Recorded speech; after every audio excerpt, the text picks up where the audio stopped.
주 수요일 새벽 5시쯤 지나서 사랑하는 둘째 딸 예리 일본 다시 선교 돌아감에 있어서 아내와 함께 공항에 데려다 줬습니다. 왜 아내와 함께 공항에 데려다 줬냐면 예리를 먼저 보내고 아내가 USC 병원에 그 내시경 검사가 있어서 데려다 주느라고 갔었습니다. 같이 갔었습니다. 그래서 아내를 병원에 제 사촌 여동생 홍수정 자매 치료받던 그 병원에 아내를 떨궈주고 교회 와서 이제 좀 이렇게 있었는데 아내가 나중에 이제 연락이 왔는데 뭐 폴립 용종이 뭐 큰 거 발견했다 그러길래 의사 선생님을 기다리고 있다. 아마 의사 선생님 만나고 간호사가 이제 저한테 보호자에게 전화해서 이제 아내를 데리러 오라. 근데 작년에 그 검사 다른 검사를 할 때는 뭐 간호사들이 여러 번 전화 와서 뭐 이렇게 픽업하러 갔는데 아내가 검사를 11시 반에 끝났다고 그랬는데 문자가 왔는데 이 간호사가 연락이 없는 거예요. 그러니까 그 한 30분 사이에 제가 얼마나 연약한지 별의별 생각이 다 들더라고요. 근데 솔직히 별의별 생각 중에 하나가 뭐냐면 그 용종이 또 암이라서 아내가 또 사촌 여동생처럼 또 암 투병하다가 떠나면은 이거 처남하고 나하고 둘이서 어떻게 살아야 되나. 그 생각까지 들더라고요.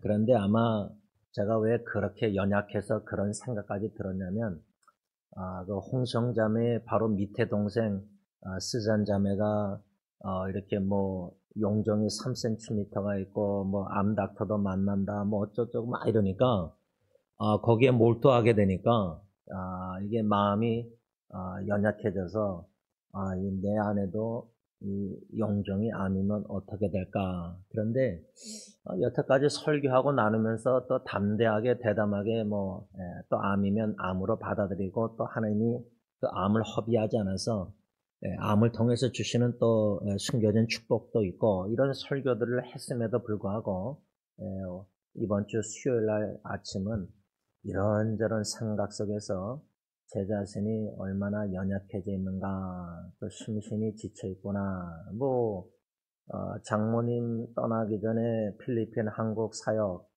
시차 적응도 제대로 안 된 상태에서 장모님 떠나시고 또 입간 예배 드리고 또 LA로 돌아와서 또 이제 내일은 주일 오후에 이제 저녁에 씨알을 가서 또 월요일날 아내의 큰어머님 장례식 인도해야 되고 돌아와서 또 금요일날 장모님 하간 예배 그 과정에 또 로지라고 담당자나 이런저런 연락을 계속 하는데 이 일 진행의 속도가 제가 원하는 대로 딱딱딱 일 처리가 안 되는 거예요. 그래서 제가 담당자에게 승리장로교 제임스 킴입니다 하면서 좀 일을 확인을 절차를 좀 확실하게 좀 해달라 부탁. 그래서 일 처리가 척척돼서 어저께서야 이제 오버추리가 나오고 이런저런 일들이 다 진행이 되고 있는 가운데서 제가 수요일 날 이렇게 왜 연약한 생각을 할까? 그리고 연약한 생각뿐만 아니라 실제로 마음이 좀 무거웠습니다. 왜 무거웠는지 자세히 제 자신을 뒤돌아봐도 여러 가지 일들이 지금 제 안에는 충분히 지금 슬퍼할 겨를도 없이 바쁘고 제 자신도 지난주 토요일 날 이제 처남이 아내가 데리고 와서 이제 오늘까지 일주일 동안 같이 생활하고 있지 않습니까?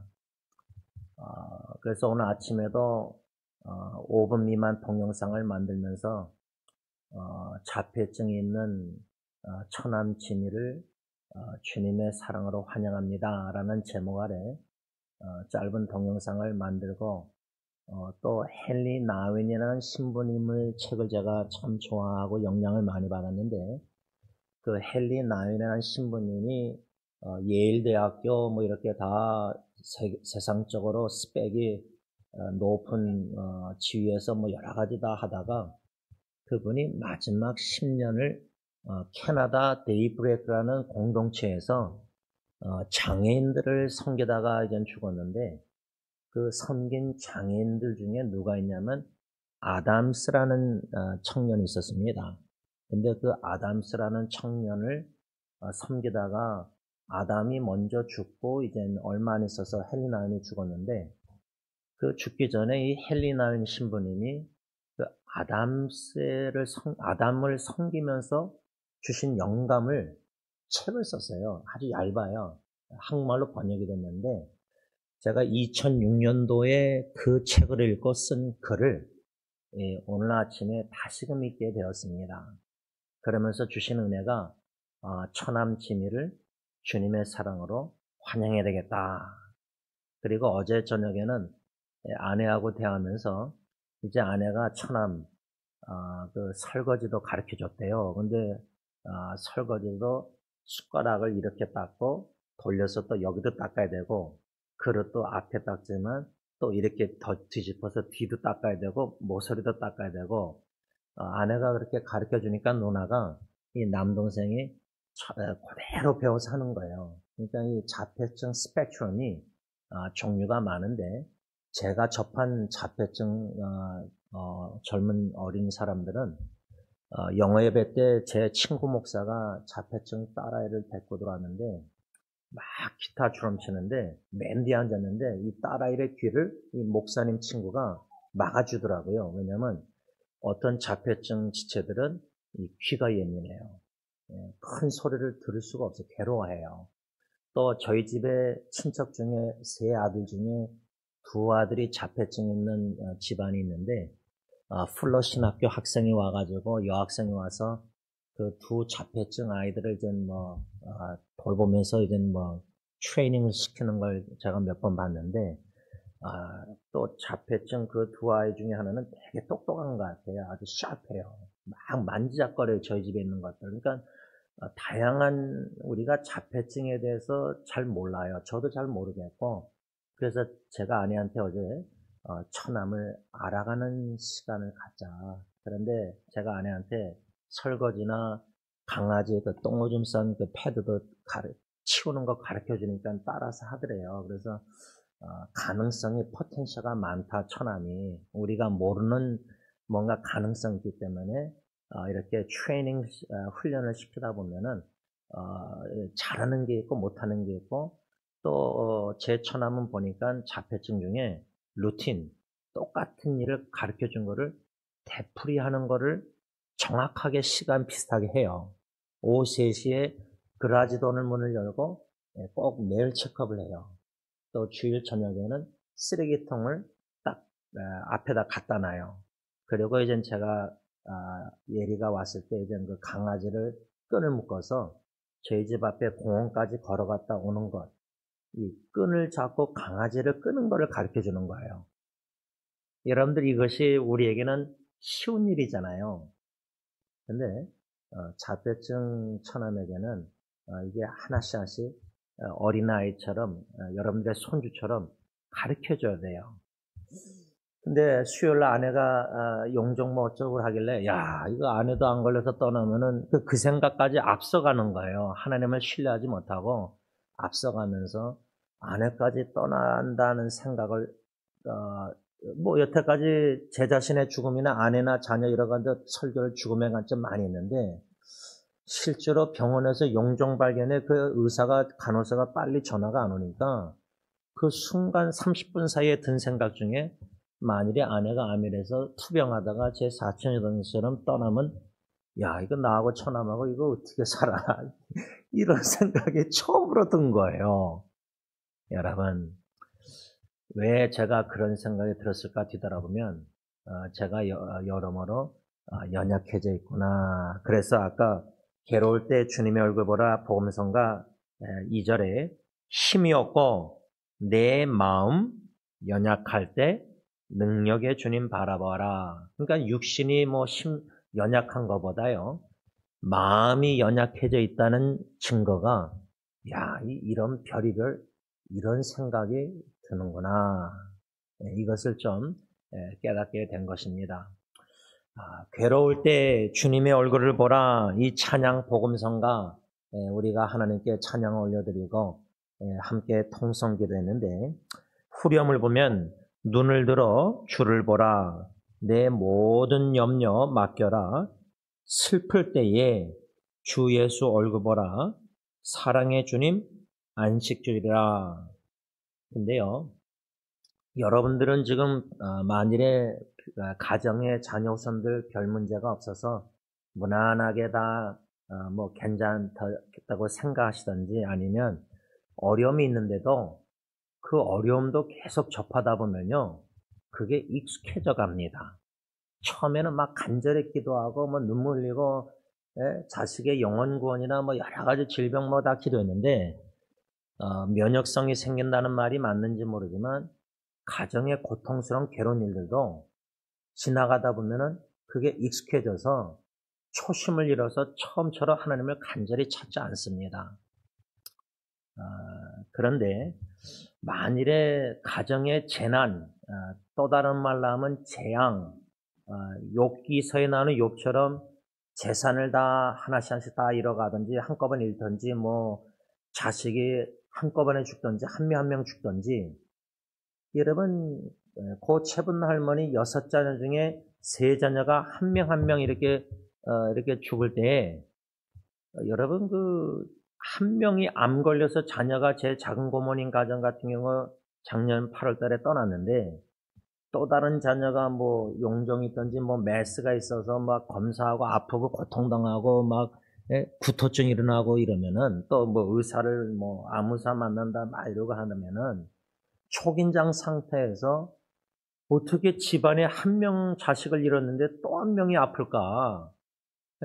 그러면 여러분들의 자식 한 명만 어려움이 겪었다면은 제가 그랬잖아요. 4자녀 중에 제가 3자녀를 통해서 위기를 겪었다고요. 어려움을. 시련, 단련.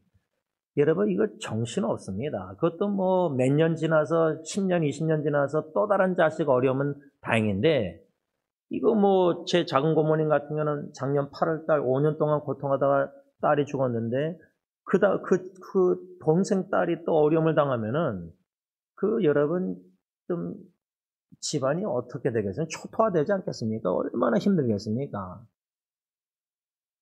그러면 괴로울 때 주님 얼굴 보라 염려 맡겨라 하면서 사랑해 주님 안식 주려 했는데 제가 솔직히 장고모님 가정 생각하면 어떤 생각까지 내가 드냐면 여기저기 아픈 사람들 자꾸만 소식 들으면요. 야, 이 세상에, 이 땅에 안식이 있을 수 있을까? 진짜 죽어서 천국 가서 거기서만 영원한 안식이 있고 물론 온전한 안식은 거기밖에 없겠지만 그래도 이런 괴로운 상황 속에서도 성령님이 주님이 주시는 그 영적 뭔가 마음의 심심에 안식을 우리가 누려야 되지 않습니까? 우리는 괴로울 때 주님의 얼굴을 바라본다는 찬송가 가사를 믿고 알지만 실제로는요. 괴로운 소식들이 자꾸만 여기저기서 들리고요. 힘든 소식들, 기도 부탁받고 그 괴로운 소식으로 인해서 자꾸만 그 생각을 하다가 기도할 때 몰두하게 되면은 거기에 주입되면은 주님의 얼굴 바라보기보다 괴로운 사람들이 자꾸만 보여요. 자꾸만 생각나요. 제 친척이 생각나고 좀 여기저기 수술하고 막 힘든 사람들이 자꾸만 그 부르짖는 기도 부탁 소리가 자꾸만 맴돌아요. 제 생각의 영역에. 그러니까 이게 너무나 마음이 무거워지니까 근데 그 무거움도 필요하고 전 유익하다고 봐요. 왜냐하면 그런 소식 안 듣고 좋은 소식, 기쁜 소식만 들으면은 마음에 무거움이 없으면 그렇게 하나님을 간절히 찾게 되지가 않고 기쁜 소식조차도 처음에는 감사했다가 감사가 없어져요. 당연시 여겨져요. 그러니까 인간이 이렇게 참 간사하고 연약해요. 오늘 이사야 53장 7절 말씀 보면은 메시아, 그리스도, 기름 부음 받은 자, 신약으로 말하자면 예수 그리스도는 곤욕을 당하여 괴로울 때 이렇게 7절에 말씀하고 있습니다. 곤욕을 당하여 괴로울 때 8절에는 그가 곤욕과 신문을 당하셨다. 그 메시아 그리스도 예수님께서 곤욕을 당하여 괴로울 때 어떻게 하셨는가? 세 가지 중에 그냥 한 가지만 교훈을 받고자 하는데, 이 한 가지 교훈이 하나님의 은혜가 성령의 깨달음과 역사가 없이는 이 교훈을 머리로 받아도요, 우리는 순종할 능력이 없습니다. 그러니까 이 말씀을 받을 때 하나님 은혜를 베푸셔서 이 말씀을 귀로만 머리로만 듣지 말게 하시고 하나님의 은혜로 성령이 깨달음을 주셔서 이 교훈을 순종할 수 있는 은혜를 베풀어 주세요. 능력. 순종할 은혜를 능력을 베풀어 주세요. 이 기도가 없이는 이 말씀은 우리가 받을 수가 없습니다. 그 한 가지 교훈, 말씀 교훈이란 뭐냐면 53장 7절 이사야 오늘 본문 현대의 성경으로 제가 있습니다. 그가 곤욕을 당하면서도 침묵을 지켰으니 도살장으로 끌려가는 어린 양과 털 깎는 사람 앞에서 잠잠한 양처럼 그의 입을 열지 않았다. 개역개정에는 그 입을 열지 아니하였음이며 또 하반절에 잠잠한 양같이 그 입을 열지 아니했도다. 두 번이나 이사야 선자는 메시아 그리스도가 입을 열지 않았다. 괴로울 때. 괴로울 때 입을 열지 않았다. 여기서 얻는 첫 번째 교훈은 괴로울 때 우리는 현대의 성경 말씀대로 침묵해야 한다. 이 교훈입니다. 어떻습니까? 여러분 괴로울 때 침묵하실 수 있습니까? 입을 열지 않을 수가 있습니까? 제가 그 대학교 때 심리학 공부 전공 바꿔서 이제 심리학을 공부하는데, 물론 사람 중심된 심리학 학문이지만 하나님 중심된 학문은 아니지만 사람 중심된 심리학 학문에서도 일반 은총 관점으로 신학적인 관점으로 배워야 될 교훈이 있는데, 제가 좋아했던 그 심리학자 칼 융이라는 심리학자가 Person Centered Therapy라는 그 학문이 가르쳤었어요. 사람 중심된 테라피라 할까. 그런데 제가 왜 이 Person Centered Therapy를 좀 제가 좋아했냐면 스키너리나 프로이드나 다른 심리학자들 학문이 있었지만은 이 칼 융의 학문을 왜 좋아했냐면 상대방으로 하여금 마음에 있는 것을 쏟아내게 할 때 상담자 컨설러는 경청해서 들으면서 그 사람이 이렇게 쏟아낼 때에 적절한 반응을 통해서 스스로 깨닫게 하는 테라피라는 걸로 제가 이해했어요.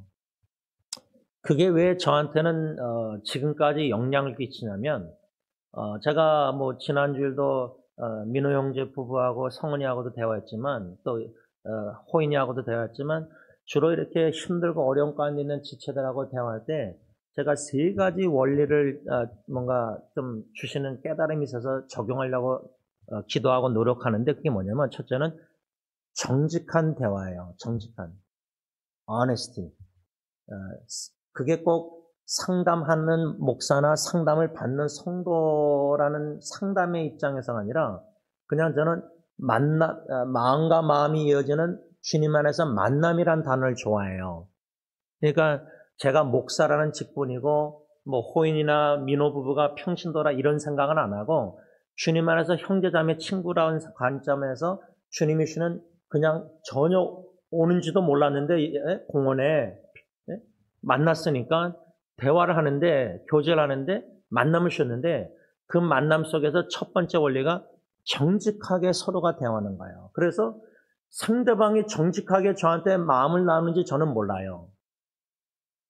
숨기고 있는 것도 있을 거고 잘 모르겠어요. 그러나 저는 적어도 그들에게 제 마음을 정직하게 나눠요. 그래서 제가 민호 부부한테는 아무한테도 나누지 않은 얘기를, 그 전날 있었던 일을, 저희 부부 대화를 솔직하게 나눴어요. 아무도 모르는 얘기를, 아내와 저만 아는 얘기를.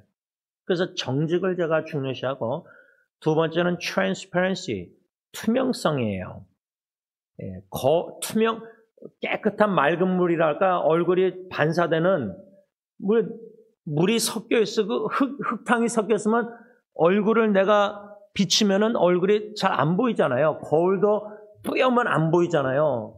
거울을 닦아야 되잖아요. 그러니까 성령의 말씀으로 순종해서 베드로전서 말처럼 1장 20절 내 영혼을 깨끗이 하고 예수의 피로 회개하고 자복하고 용서해서 씻겨져서 자꾸만 그 마음과 양심이 예수의 보혈로 덮여져서 씻겨지는 뭔가 그런 깨끗함 속에서 그냥 투명하게 정직하게 자기를 보여주는 반사하는, 여러분 부부도 그러고 만남도 그러고 주님 안에서 형제자매 그 교제 코이노아야 사도행전 2장의 공유 분유는 진짜 투명하게 나눠야지 공유가 되지, 마음을 나누지 투명하지 않고 뭔가 뿌옇게 가려놓고 이렇게 하면은 진정한 온전한 만남과 만남 교제가 될 수가 없어요.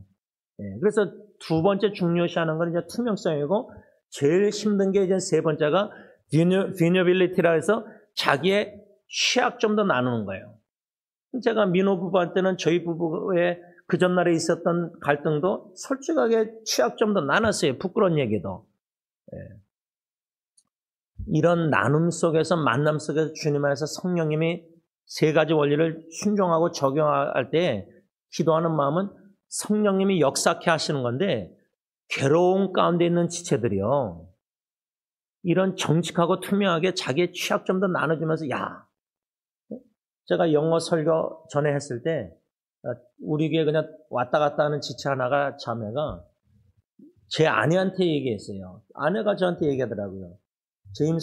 패스터 제임스는 자기의 취약점까지도 나누니까 우리보다 막 목사님이 더 훌륭한 믿음이 있어서 뭐 더 이런 줄 알았는데, 자기가 겪고 있는 고뇌 어려움도 목사님도 겪고 있다는 걸 알게 되니까 위안이 된 거예요.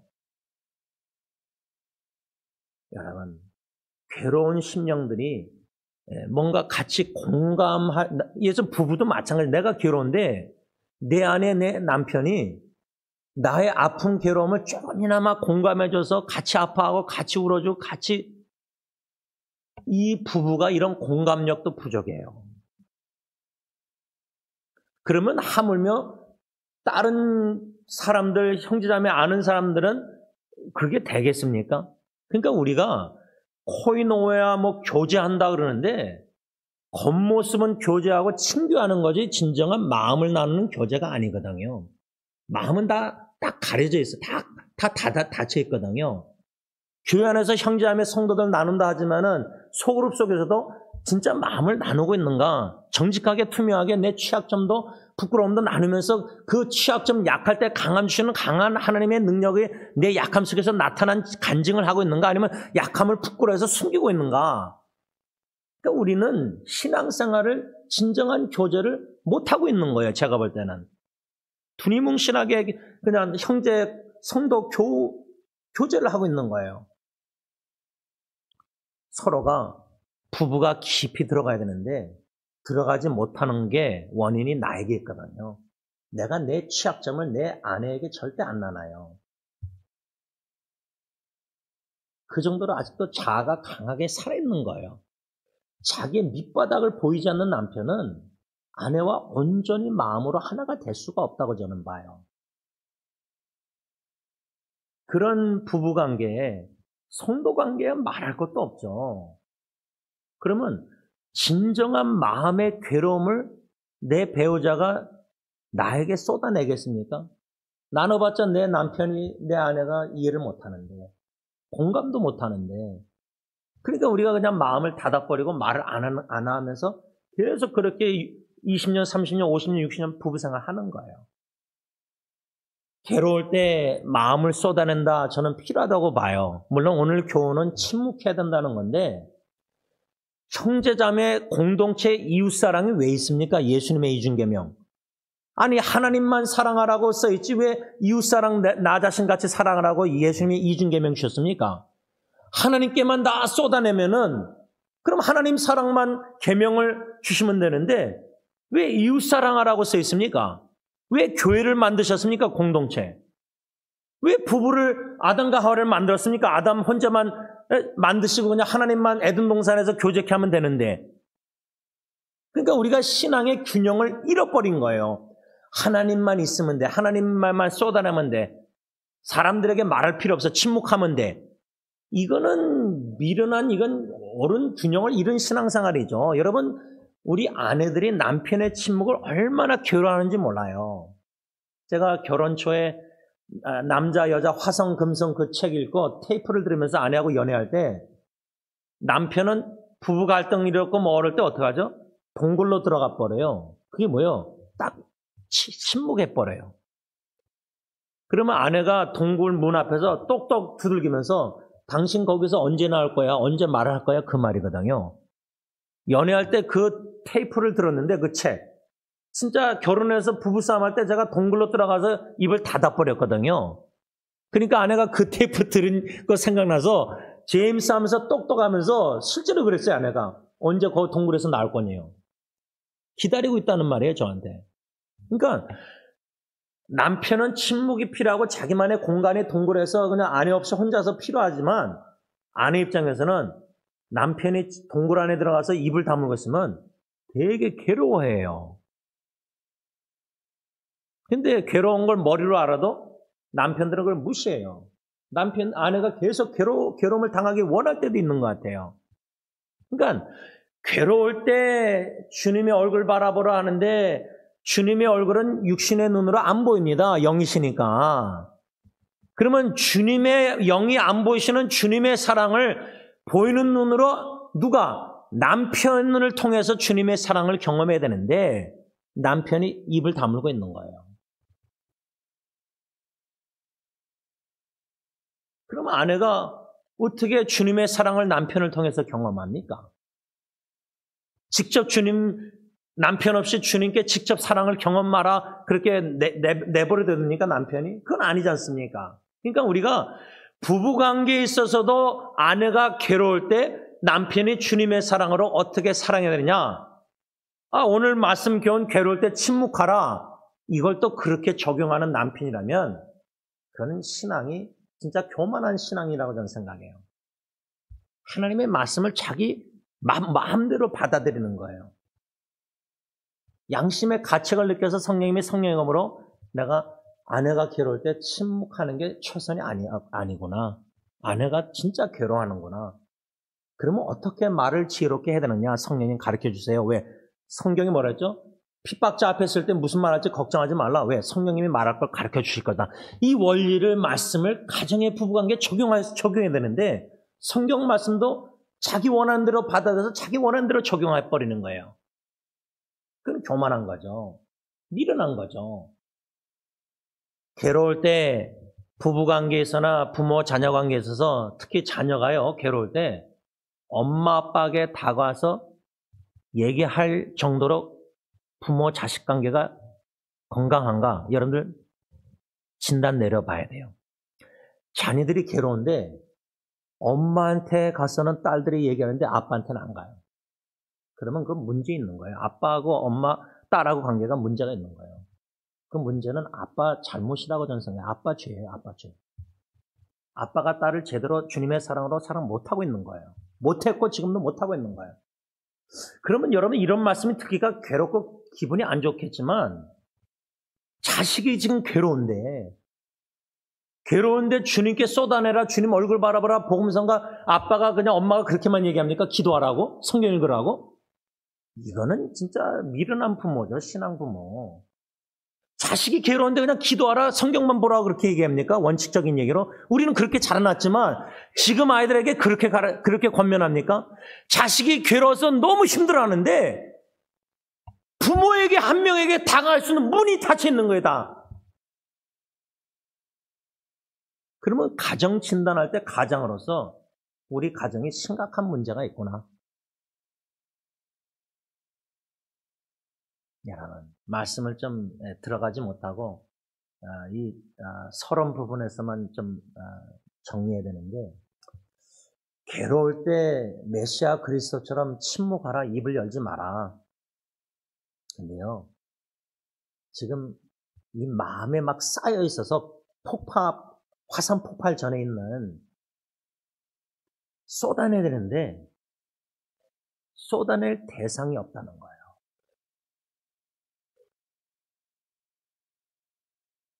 아니, 자기 교회 목사님도 있는데, 한국에.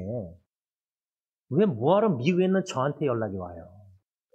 자기 다니는 교회 목사가 있는데, 목사님이 있을 텐데, 왜 저 같은 사람을 자기 목사로 여깁니까? 그게 무엇을 얘기해 주고 있습니까? 그러니까, 우리 교회 성도님도 마찬가지겠죠. 제임스 지원 목사한테 쏟아내질 못해요.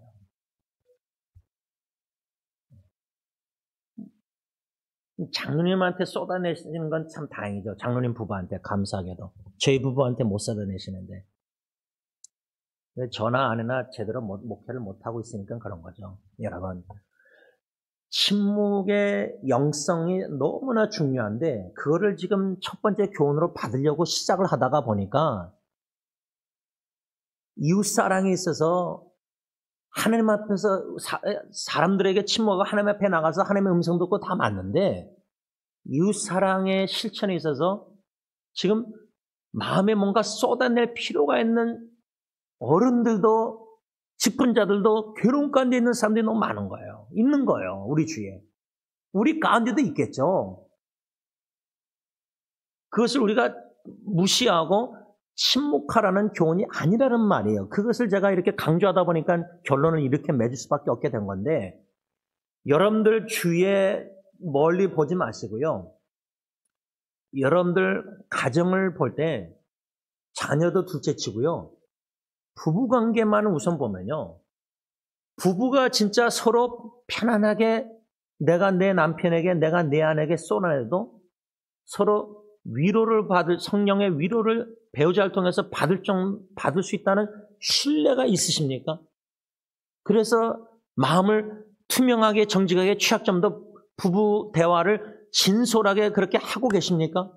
아니면 어느 정도 그냥 그런 마음의 깊은 대화는 못하고 안 하고 할 수가 없다고 생각하고 나눠봤자라고 생각하고 뭐 주님께만 쏟아낸다고 되면 된다고 기도하고 부부관계 대화는 이웃사랑 주님의 사랑을 그냥 수박 겉핥기처럼 그냥 메인템 보존하고자 부부 싸우고 다투는 거 싫어하니까 갈등 깊이 못 들어가고 수영장 물을 바다를 깊이 은혜 바다에 못 들어가고 사랑의 바다 그냥 모래사장 앞에서 파도 치는 거 그냥 부부싸움 할까봐 그냥 거기서만 계속 그냥 대화를 이 정도 보존하는 대화를 하면서 부부관계를 3, 40년 해왔는지 뒤돌아볼 때 어떻습니까? 기도하겠습니다.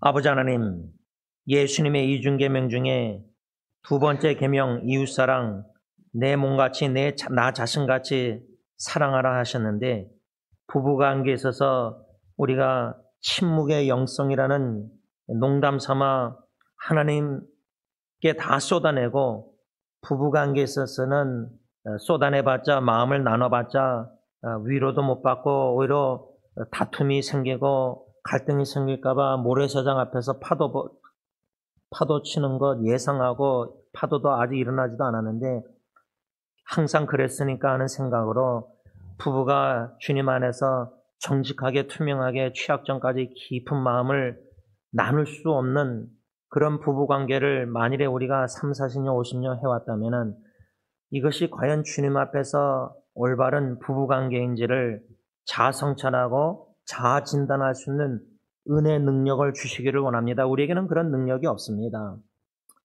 그냥 그러려니 하고 계속 살지만은 부부관계가 그렇다면은 자녀와 부모 관계는 더 얼마나 이웃사랑 계명에 얼마나 멀리 떨어져 있는지 우리가 진단할 수 있는 은혜를 내려주시기를 원합니다. 한 번 사는 인생 부부관계도 한 번이라 생각하고 자녀와도 언제 헤어질지 모르는데 이웃사랑 계명을 나의 예루살렘인 가정 선교지에서도 이웃사랑 실천을 이렇게 침묵으로만 계속 나가고 있다면은 부부가 대화를 깊이 못하고 자녀하고도 속마음을 나눌 수 없다면은 이렇게 그냥 거칠해 하면서 한 공간에만 육신이 모여서 우리가 부부가 산다면은 그게 무슨 소용이 있는지 주님 앞에 설 때 칭찬을 받을 만한 것인지 아버지 심각하게 깊이 자아성찰할 수 있는 은혜를 주셔서 회개하고 죄를 고백하고 인정하고 연약함을 철저히 인정하는 가운데 전능하신 능력의 하나님을 바라보고 어떻게 괴로운 가운데 있는 가정 식구들이 많은데 배우자가 괴롭다고 하는데 우리는 그 괴로움도 같이 공감 능력이 너무나 뒤떨어져 있습니다. 50%도 안 되는 것 같습니다.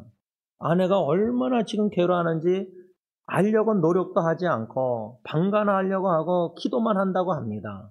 하나님, 공감하시는 사랑, 성령의 열매 사랑을 더욱더 충만히 매셔서 진심으로 성육신 예수님의 그 사랑 내려오시는 참 겸손히 남을 나보다 훌륭하게 여김으로 사랑하는 그 겸손한 빌립보서 2장 말씀 그 마음을 주셔서 배우자를 겸손히 주님의 사랑으로 사랑할 수 있는 죄를 되게 하시되 침묵의 영성이 아니라 참으로 마음을 상대방이 나에게 쏟아내기를 원하는 그런 좋은 부부관계를 맺어서 아내가 남편에게 편안하게 다 쏟아내고 남편도 아내에게 마음에 있는 이야기를 정직하게 투명하게 취약점을 나누면서 부부가 주님의 사랑으로 온전히 더욱더 주님 중심된 부부관계 사랑함으로 말미암아 자녀들이 우리 엄마 아빠는 진짜 주님의 사랑으로 사랑하는 아름다운 이런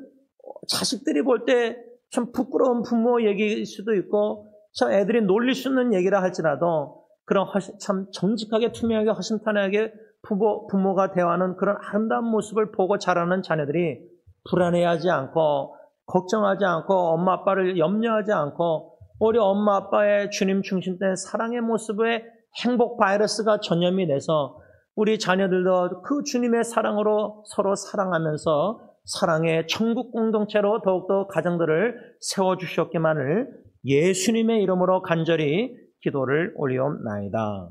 아멘.